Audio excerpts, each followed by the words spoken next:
भाषा हम क्या बताएं, स्वयं बादशाह अकबर, उसकी पत्नी, उसका नाम ताज, वृंदावन आई। अच्छा, एक बात तो है,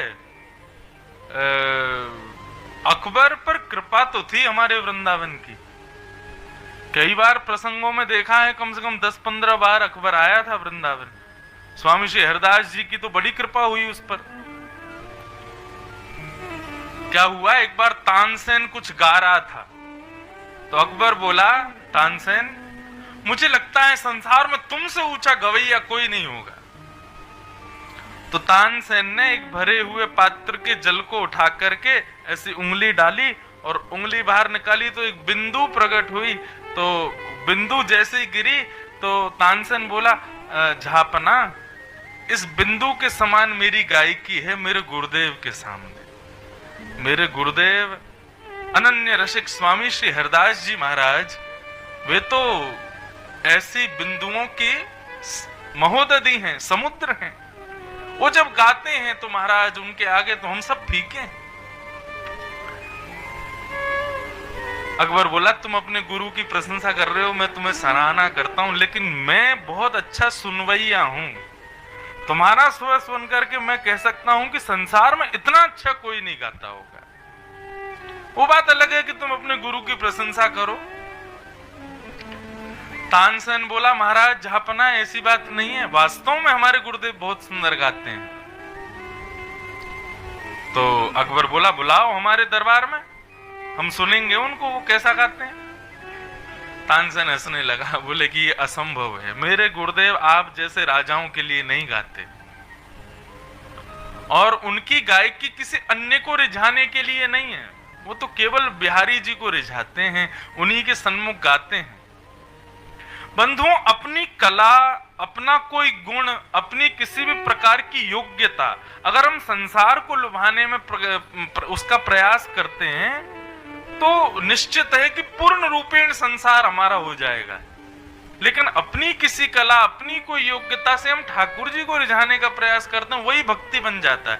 भक्ति का मतलब कोई विशेष ये नहीं कि जप करो, नाम करो, यज्ञ करो, हवन करो, तिलक लगाओ, कंठी पहनो, इतनी मालाएं रोज करो, सब ठीक है, अपनी जगह सब व्यवस्थित है। लेकिन मेरे से यदि पूछा जाए तो मैं तो यही कहूंगा कि मानव अपनी योग्यताओं को संसार की वजह ठाकुर जी में लगा दे, वही उसकी भक्ति बन जाएगा। आपको कुछ नहीं आता, भोजन बनाना आता है, तो भोजन से किसको रिझा रहे हो? पति को, बच्चों को, परिवार को, आदि आदि सबको। बस किसी दिन प्रसाद इस भाव से बनाना कि हमारे गोपाल जी रीझ जाएं, हमारी किशोरी जी रीझ जाएं, हमारे ठाकुर जी जो बैठे हैं वो रीझ जाएं। उस दिन से प्रसाद का स्वाद ही बदल जाएगा। आप नृत्य करना जानते हो, संसार रीझता है, लेकिन कभी नृत्य एकांत में अपने ठाकुर जी के लिए ही करो। आप गाना जानते हो, संसार रीझता है, लेकिन वही गायन आपके ठाकुर जी के लिए हो।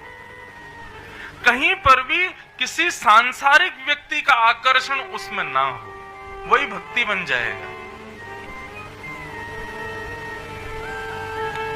आप बहुत अच्छा इन्फ्लुएंस करते हो, बोलते हो, 4 लोगों में बैठकर के हरि चर्चा करना प्रारंभ करो। आप बहुत सुंदर हो, आपके रूप से सब लोग जाते हैं। तिलक लगाओ, कंठी पहनो, वेशभूषा ऐसी पहनो कि आप लगो श्याम सुंदर के हो। ये सौंदर्य भी उन्हीं के लिए। अपना प्रत्येक गुण ठाकुर जी को अर्पित करो, वही भक्ति है। आपको कोई ज्यादा यम, नियम, आसन, प्राणायाम, प्रत्याहार, अष्टांग योग की कोई आवश्यकता नहीं है, यदि आपने अपना गुण ठाकुर जी को दे दिया। बहुत सावधानी से सुनना। तो एक बार की बात है, तानसेन का मेघमलार और राग दीपक, इन 2 के लिए प्रसिद्ध था तानसेन। वो जब राग मेघमलार गाता था तो बारिश होने लगती थी, राग दीपक गाता था तो दीपक जल जाते थे। सबको पता है, प्रसिद्धि है बात की। बहुत ध्यान से सुनो। एक बार क्या हुआ,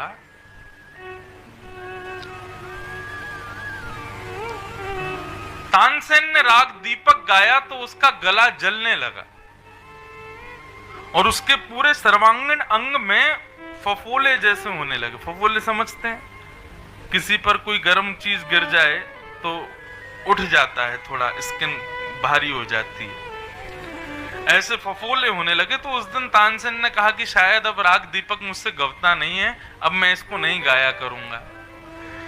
लेकिन कुछ उससे जलने वाले गवैयाओं ने जाके राजा से शिकायत की, बोले क्योंकि ये राग दीपक जब गाता है तो दीपक जलते हैं, और दीपक जलते हैं तो लोग आपकी वाहवाही करते हैं, इससे तानसेन को पीड़ा होती है, इसलिए इसने राग दीपक गाना बंद कर दिया। आप इससे जबरदस्ती राग दीपक ही गवाओ। राजा ने कहा कि भैया राग दीपक सुनना है हमको, और नहीं सुनाया तो सर धर से अलग कर देंगे। तानसेन बोला, महाराज मैं राग दीपक गा तो दूंगा, लेकिन मुझे तुरंत कोई मेघ मल्हार गा करके सुनाएगा तो ही मैं गा सकता हूं, और मेघ मल्हार भी ऐसा आना चाहिए कि तुरंत वर्षा हो जाए, नहीं तो मेरे प्राण निकल जाएंगे। बोले सब तुम झूठ बोल रहे हो, ऐसा कुछ नहीं होता है, हमको राग दीपक सुनना है, दीपक ही सुना। तानसेन बोला, इसके हाथों तलवार से मरने से अच्छा मैं गाते हुए मर जाऊंगा। ठीक है, और राग दीपक गाया।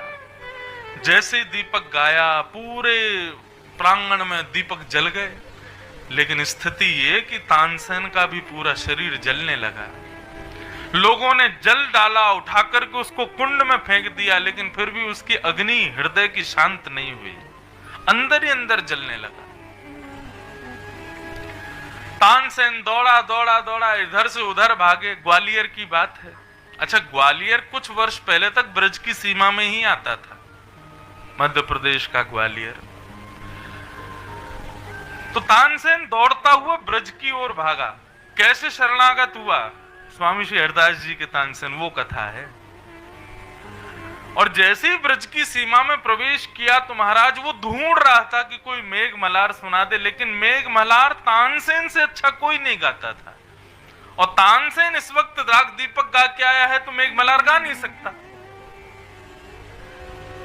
स्थिति ये कि तानसेन के प्राण निकलने ही वाले थे, तभी वो एक जंगल में पहुंचा। वहां पर दो ब्रज की गोपियां, दो ब्रज की माताएं, अनपढ़ बिल्कुल, कभी विद्यालय नहीं गई, ऐसे ही गोबर थाप रही थी। क्या बताया था उस दिन आपने कंडे का नाम? छाड़ा। तो गोबर थाप रही थी, छाड़ा बना रही थी। इतने में ही तानसेन आकर के वहां गिर पड़ा। तानसेन की आंखों की लालिमा और उसके अंग प्रत्यंग को देख करके वो दो गोपियां जो थी वो समझ गईं कि राग दीपक गाया है, इसलिए इसके तन में अग्नि लगी है, इसको मेघ मल्हार सुनाना पड़ेगा तभी इसकी अग्नि शांत होगी। तो वो गोबर थापते थापते वो गोपियां मेघ मल्हार गाने लगी, और मेघ मल्हार गाते ही काले काले बादल आए और तानसेन पर बरसने लगे, और बरस करके तानसेन को सही कर दिया। तानसेन बोला, इतना सटीक राग गाने वाली और ये गोबर थाप रही है। वो गया, माताएं आप कौन से विद्यालय से पढ़ के आई हो? आपके गुरुजी कौन है? कहाँ आपने संगीत सीखा? ब्रज की गोपी भोरी भारी बोली, अरे बाबा हम तो कहीं ना जामे, कहीं हम तो शाम को रोज स्वामी श्री हरदास जी के बिहारी जी को दर्शन करवे जामे, वहीं स्वामी हरदास जी गामे, उनके पीछे पीछे गा करके हम इतनों सीख गई हैं।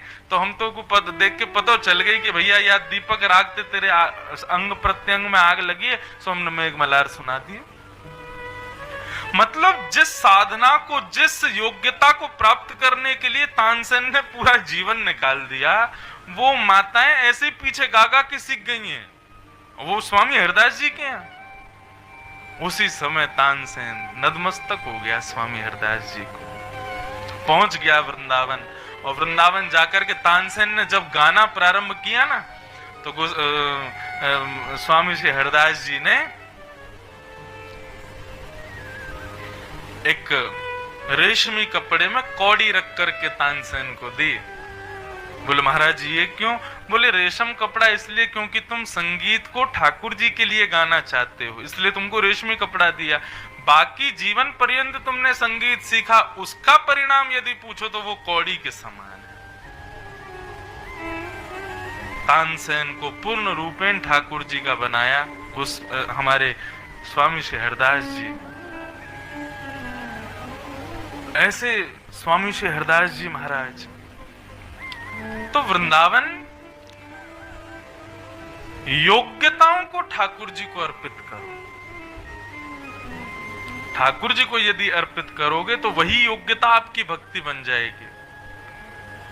तो एक बार अकबर ने मन बनाया कि मैं स्वामी श्री हरदास जी को सुनना चाहता हूं। तानसेन ने कहा देखिए महाराज, एक तो वो आपके दरबार में नहीं आएंगे और दूसरी बात आप उनके यहाँ जाकर के बैठोगे तो भी वो नहीं सुनाएंगे। वो किसी को रिझाने के लिए नहीं गाते हैं, वो केवल बिहारी जी को रिझाने के लिए गाते हैं। तानसेन बोला, अकबर बोले मैं बादशाह हिंदुस्तान हूं, मेरे सामने कौन नहीं गाएगा? बोले आप बादशाह हिंदुस्तान होंगे लेकिन वो बादशाह विश्व को सुनाते हैं, जो विश्व का बादशाह है उसके आगे गाते हैं, वो आपके सामने कैसे गाएंगे?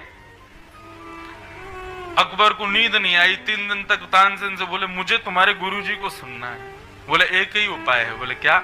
ये राजकीय वस्त्र त्यागिए और आप एक अकबर राजा हो इस भाव को भी हृदय से निकालिए और चलिए वृंदावन मेरे साथ, सुनवाऊं अपने गुरुजी को। अकबर ने अपने सारे राजकीय वस्त्र त्याग दिए और हृदय से भी निकाल दिया कि मैं एक राजा हूं। तानसेन के साथ चलने लगे। तानसेन बोला वैसे और आनंद आएगा, गुरुजी और ज्यादा विश्वास कर लेंगे आप पर यदि आप मेरे तंबूरा उठाने वाले बन जाओ तो। अकबर ने तानसेन ने अपना तंबूरा पकड़ा दिया अकबर को। अकबर पीछे बड़े बड़े गवैयाओं के पीछे जो स्वर देते हैं ना, ऐसे स्वर देने वाला बन के जा रहा है अकबर स्वामी श्री हरदास जी को सुनने के लिए। जैसे ही निधिवन में प्रवेश करने लगे तो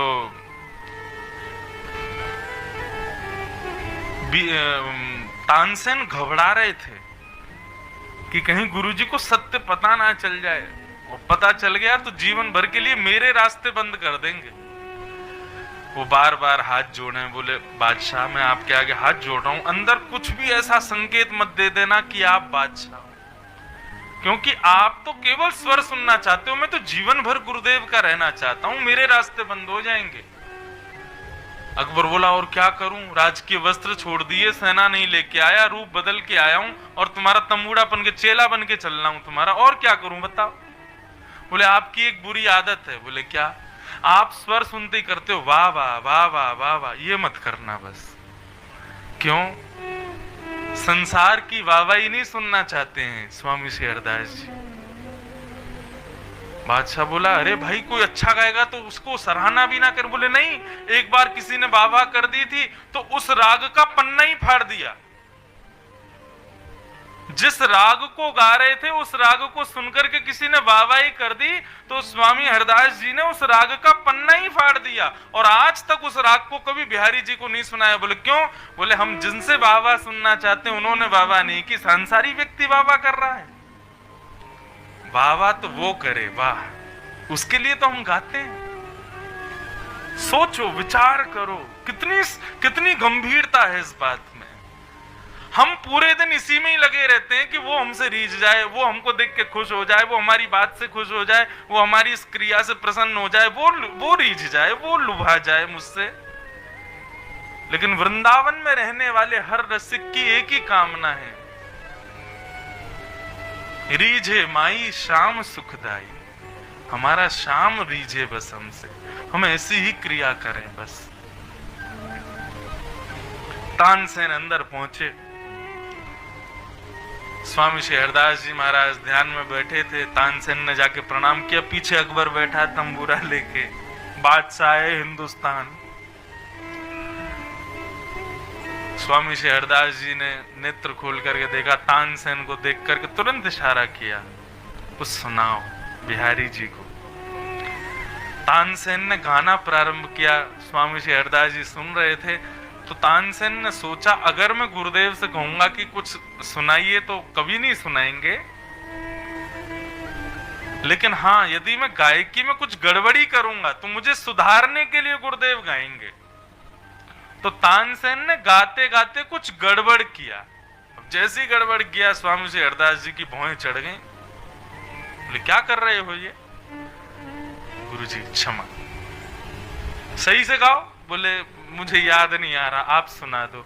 स्वामी श्री हरदास जी बोले अच्छा तो सुनने आए हो हमको, सीधे बोलो ना। बोले हाँ गुरुदेव आप कुछ सुनाओ। पीछे बैठा अकबर बोले कि मैं तो पहले ही जानता हूं तानसेन से अच्छा कोई नहीं गाता, ये तानसेन जबरदस्ती अपने गुरुदेव की बड़ाई करता है।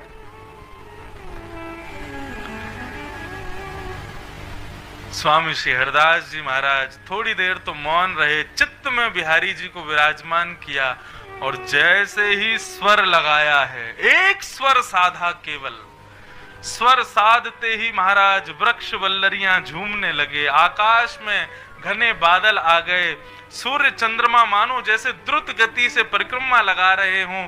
जो रज में तानसेन आदि सब शिष्य मंडली बैठे थे उस रज में भी झनकार हो रही थी।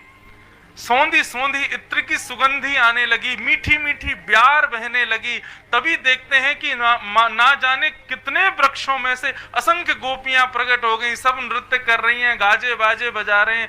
ये स्वामी हरदास जी के स्वर को सुनकर के बड़े बड़े पक्षी आकर के वृक्षों पर बैठ गए। हिंसक वृंदावन में रहने वाले जीव, वृंदावन तो वन ही था ना, तो हिंसक जीव जितने भी हैं, शेर आदि सब आकर के मौन अवस्था में आकर के सब स्वामी हरदास जी को देख रहे हैं। और सबसे बड़ी बात, सबके नेत्र सजल है, सबके नेत्रों से आंसू है। हमारे पूज्य नाना जी कहते थे कि हमारे भाव को सुनकर के, किसी के भाव को सुन के वाह वाह कर दे ये एक बात है, लेकिन किसी की बात को सुन के व्यक्ति निर्वाकी हो जाए ये विशेष बात है, नेत्र सजल हो जाए। स्वामी श्री हरदास जी ने एक स्वर लगाया, कब 3 दिन बीत गए तानसेन और अकबर को पता नहीं चला।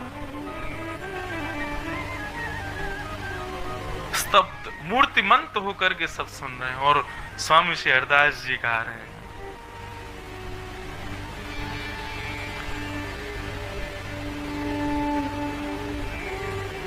स्वामी श्री हरदास जी के भी एक से एक पद हैं, हमारे वृंदावन के रसिक जन सब गाते हैं। अब उनके स्वर में तो हम नहीं गा सकते, लेकिन एक भाव गाते हैं श्री हमारे हरिदासी परंपरा के सब संत वृंद। बसी वो वृंदावन को नीको, बस वो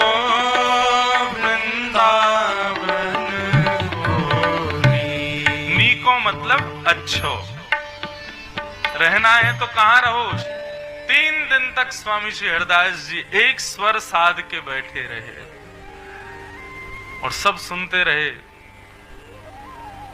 लेकिन स्थिति क्या थी कि अकबर तो बेहोश पड़ा था पीछे स्वर सुन के।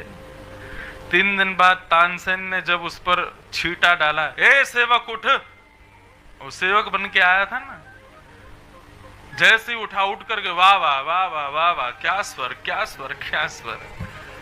स्वामी श्री हरदास जी ने टेढ़ी नजर से देखा, बोले कौन है ये जरूर कोई म्लेच्छ राजा है। ए तानसेन, तुझसे ये उम्मीद नहीं थी, मुझको किसको लेके आए हो? बोले महाराज क्षमा करिए, ये भारत के एक छोटे से दास हैं, इनका नाम अकबर है, इनको राज्य गद्दी मिली है, संसार के लोग बादशाह हिंदुस्तान कहते हैं। लेकिन स्वामी श्री हरदास जी को क्रोध तो आया नहीं, हाथ में तंबूरा देख उस पर हंसी बहुत आई। बोले यही होना चाहिए, हमारे बिहारी जी का जो उपासक हो उसका उपासक बादशाह है, ये देख करके सुख लग रहा है। और तब स्वामी श्री हरदास जी ने उस पर कृपा की, तो बोला महाराज जी देखिए मैं भले ही रूप बदल के आया, लेकिन मैं बादशाह तो हूं, मुझको कोई सेवा बताइए। बोले क्या सेवा करोगे? बोले एक तो मैं आपके लिए एक हार लेके आया हूं, आपको पहना दूं। बोले लाओ यहीं रख दो रज में। उसने ले जाकर के वो हार चरणों में रख दिया और स्वामी श्री हरदास जी ने वो हार उठा करके एक हिरण बैठा था पास में, उसके गले में पहना दिया। अकबर को बहुत बुरा लगा, बोले कि इतना लाखों करोड़ों का हार मैंने इनको पहनाया, इन्होंने उस हिरण को पहना दिया। गोस्वामी जी स्वामी हरदास जी ने एक राग और गाया, उसको सुनते ही असंख्य हिरण प्रकट हो गए महाराज वन में से, और सबके गले में वैसे ही हार थे जैसे उसने पहना है। बोले तुम क्या सोच रहे थे अभी? बोले कुछ नहीं महाराज। बोले जो सोच रहे थे हमको सब पता, जाओ ले जाओ इन हिरणों के हार निकाल के ले जाओ। एक लाए थे तुम, लो असंख्य हैं हमारे पास। वृंदावन अद्भुत है। अच्छा अब एक बात, वृंदावन में रसिक जन करते क्या है? हमारे वृंदावन की सेवा है मानसी सेवा, प्रत्यक्ष सेवा नहीं। मानसी सेवा का भाव होता है कि वृंदावन में रहने वाले रसिक जन मंदिर भी बहुत कम जाते हैं। अभी आप मुझसे पूछो कि आप बिहारी जी कब गए, राधा रमन जी कब गए, ये सब ठाकुर जी आप लोगों के लिए बैठे हैं। अमृतवासी तो बहुत कम जाते हैं इनके पास। रसिक जन करते क्या है वृंदावन में? बोले कुछ नहीं, एकांत में बैठते हैं और ठाकुर जी की अंतरंग लीलाओं का नेत्र बंद करके स्मरण करते हैं, और स्वयं को शरीर वहां है लेकिन अपने देह को वहां त्याग करके सब अपनी मानसिक स्थिति से उस लीला में पहुंच जाते हैं और ठाकुर जी की सेवा करते हैं। ये वृंदावन का रस है। वृंदावन के सब रसिक जन उस लीला का अनुसंधान करते हैं। और इसकी एक कथा और मैं सुनाता हूं, फिर एक लीला भी सुनाएंगे ब्रज की। आज तो कथा विश्राम है। एक बार जब बिहारी जी प्रकट हुए ना वृंदावन में, तो दसों दिशाओं में हल्ला हो गया कि भैया वृंदावन में ठाकुर जी प्रकट हुए हैं। और ये बात पहुंचते पहुंचते पहुंच गई लाहौर, पाकिस्तान। तब पाकिस्तान भारत में ही था। तो वहां एक बहुत बड़े इत्र के व्यापारी थे, ठाकुर जी के अनन्य भक्त थे। उन्होंने मन बनाया कि मैं इत्र लेकर के जाऊं और बिहारी जी को अर्पित करके आऊं। हमने सुना कुंज बिहारी प्रकट हुए। हमारे बिहारी जी का नाम बांके बिहारी अब पड़ गया कुछ सालों से, उनका वास्तविक नाम कुंज बिहारी है, जो कुंजों में रहते। तो इत्र लेकर के वो व्यापारी गया महाराज, इतनी अच्छी सुगंध इत्र की कि वो जिन जिन नगरों से निकला, शायद गुजरात होके भी गया होगा, वहां से आया। तो अब लाहौर से तो शायद पंजाब होके ही आ गया होगा, यहां से तो ज्यादा दूर नहीं है। लेकिन हमारे बिहारी जी के दर्शन करने वालों में हमारे पड़ोसी देश के भी बड़े भक्त आए हैं, ऐसे चरित्र सुने हमने। तो इत्र का व्यापारी वो बैलगाड़ी से जा रहा था, तो कहते हैं कि वो निकला तो 4 लोगों के साथ में था, लेकिन वृंदावन जब पहुंचा तब 4000 लोग थे उसके साथ। क्यों? वो जिस नगर से निकलता था उस नगर में ही सुगंधी हो जाती थी। और सब पूछते भाई क्या हो रहा है? बोले कि अरे वृंदावन में बिहारी जी प्रकट हुए, उनके लिए इत्र लेके जा रहा है एक वैष्णव। तो लोग कहते हम भी चलें तुम्हारे साथ? बोले चलो। तो इतनी भीड़ हो गई थी। जैसे ही निधिवन पहुंचा, निधिवन पहुंचते ही उसने प्रणाम किया सेवादारों को, कहा कि मैं इत्र लेके आया हूं, बिहारी जी के लिए अर्पित करना चाहता हूं। सब सेवकों ने कहा कि भैया देखो अर्पित तो तुम कर देना, लेकिन अभी बिहारी जी राजभोग अरोग रहे हैं, अभी कपाट बंद हैं ठाकुर जी के। आप एक काम करो, स्वामी श्री हरदास जी महाराज यमुना पुलिन पर बैठे हैं, उनको प्रणाम कराओ एक बार। सब अपनी भक्त मंडली 4000 लोगों के साथ में पहुंच गया यमुना जी। यमुना जी में स्वामी श्री हरदास जी मानसी सेवा में बैठे थे। मैंने आज भी प्रत्यक्ष दर्शन किए हमारे ब्रज के मानसी सेवा में रहने वाले संतों के। वो जेठ के महीने में कंबल ओढ़ के बैठे होते हैं और भयंकर शीतकाल में उनको पसीने आ रहे होते हैं, क्योंकि मानसी में ऐसा कुछ भाव होता है कि कहो तो शीतकाल है और मानसी में उनको दर्शन हो रहा है कि ठाकुर जी जो है हिंडोला झूल रहे हैं, गर्मी का महीना है, तो उनके तन की स्थिति वही हो जाती है। आज भी ऐसा दर्शन होता है। तो स्वामी श्री हरदास जी और मानसी में बैठे थे। मानसी में बैठे बाहर को तो ऐसा दिखता है ध्यान लगा रहे हैं, लेकिन कभी वो मुस्कुराने लगते हैं, कभी नेत्रों से आंसू गिरने लगते हैं, कभी हिलने लगते हैं, कभी कुछ करते हैं। ऐसी मानसी की सेवा होती, मतलब जागृत अवस्था में स्वप्न, लेकिन वो स्वप्न नहीं है, वो वास्तविक है। वो तन वहां है, बाकी अपनी मन बुद्धि अहंकार चित्त से सबसे वो वहां से जा चुके हैं। अब वो इत्र लेकर के गया था वैष्णव। अब कई लोगों को क्या होता है, कुछ विशेष वस्तु भगवान को अर्पित करते हैं, उनको लगता है सबको पता चले कि मैंने दिया है। इसीलिए लोग मंदिर में चांदी चढ़वाएंगे, सोना नीचे लिखवा देंगे, यहाँ फलाने फलाने इंडस्ट्री के हम हैं और हमारी तरफ से इनको ये भेंट। ऐसा करते हैं। उसको भी लगने लगा कि भाई हमारे इत्र की सुगंधी से इतनी भीड़ हो गई, स्वामी श्री हरदास जी अभी भी ध्यान में बैठे, इनको सुगंधी नहीं आ रही क्या? तो उसने क्या किया, सोने के पात्र में इत्र था, वो पास रख दिया और उसका ढक्कन और खोल दिया, बोले ताकि इनका ध्यान खुले और ये पूछे भाई ये इत्र कौन लाया, तो मैं बता दूंगा मैं लेके आया। स्वामी श्री हरदास जी मानसी में बैठे थे और मानसी में बैठे बैठे स्वामी श्री हरदास जी को पता नहीं क्या हुआ, उन्होंने तुरंत वो इत्र का पात्र उठाया, उठा करके जमुना जी में फेंक दिया, पूरा जमुना जी में प्रवाहित कर दिया। वो जो भक्त बैठा था, वो 4000 लोग साथ में थे, वो सब मुंह पे हाथ धर के बैठे, ये क्या हुआ है? बिहारी जी को तो अर्पित हुआ नहीं, या बाबा के पास भले आए या ने तो जमुना जी में ही पधरा दियो, फेंक दियो, कोई काम को नहीं। अरे इत्र फेंक दियो, कम से कम पात्र रख लेते, सोने को पात्र। इतनी लंबी यात्रा, इतने महीनों की, आज सब व्यर्थ हो गई। उस भक्त का मन हो गया, बोले अभी इसी वक्त चला जाऊंगा वापस, और जीवन में कभी वृंदावन नहीं आऊंगा।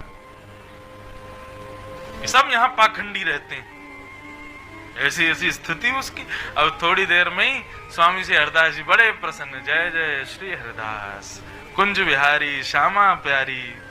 जैसे ही नेत्र खुले, यमुना जी को प्रणाम किया, रज को प्रणाम किया, बिहारी जी को प्रणाम किया, देखा इतने वैष्णव बैठे हैं, सबको प्रणाम किया। कहो भैया कहां से आए? बोले हम वहां से आए हैं, इत्र की सेवा लाए थे। बोले अच्छा, इत्र की सेवा पधरा दी ठाकुर जी को? बोले बस पूछिए मत, आप पधरा दी, बस यही मान लीजिए। अच्छा जाओ, बिहारी जी के दर्शन खुल गए, राजभोग हो गया, जल्दी जाओ दर्शन करो। उसने कहा बोले कि अब आए हैं तो बिहारी जी को देख तो लें, वहीं से चले जाएंगे।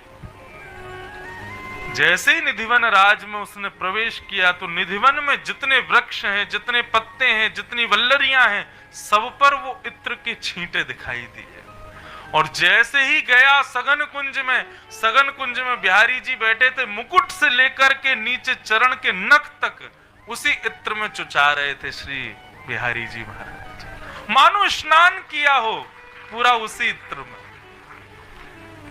देखते ही वो व्यक्ति समझ गया, बोले ये तो वही इत्र है जो मैंने पधरा, सुगंधी से पता चल रहा है, उसके रूप रंग से पता चल रहा है, ये वही इत्र है।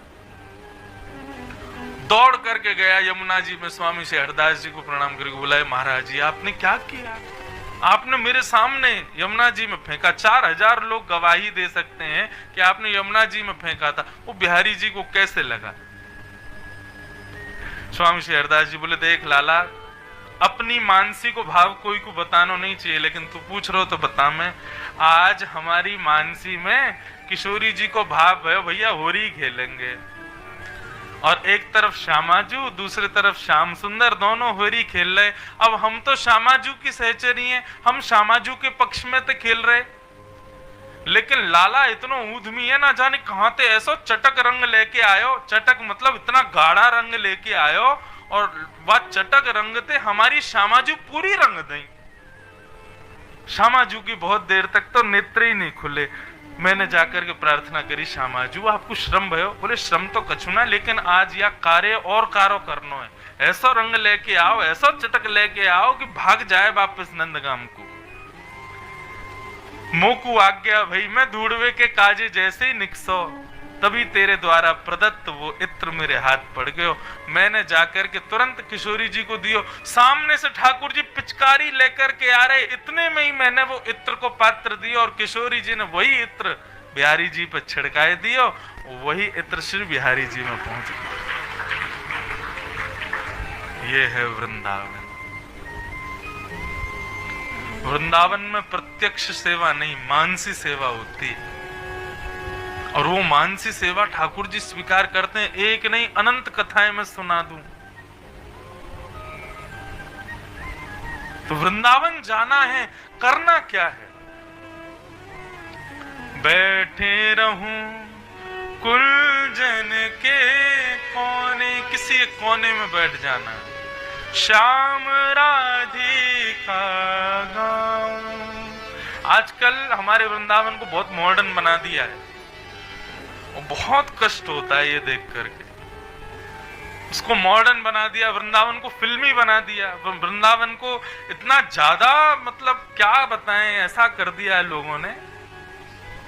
कहां तो लोगों में भक्ति नहीं आएगी, और भक्ति आएगी तो ऐसी आएगी कि पूरे परिप्रेक्ष्य को वैसे ही कर देते हैं। वृंदावन केवल सेल्फी पॉइंट हो गया है। वृंदावन केवल रील्स बनाने के लिए और दुनिया भर के कामों के लिए हो गया है। वृंदावन की वास्तविकता को कोई पहचान ही नहीं पा रहा है कि वृंदावन है क्या। ऐसी जैसे कच्छ में कथा हुई ना 4 दिन की, ऐसी कम से कम हर शहर में हो, तब वृंदावन को जा जाके बताया जाए लोगों को, भैया वो ऐसा स्थान नहीं है। ठीक है, कुछ ऐसे लोग भी होने चाहिए जो बाहर से बाहर ही लौट जाया करें, जो बाहर से ही वृंदावन को देखा करें, लेकिन वृंदावन वास्तव में उसके लिए नहीं है जिसके लिए आज लोग जा रहे हैं। वृंदावन अद्भुत है, वृंदावन अलौकिक। अच्छा।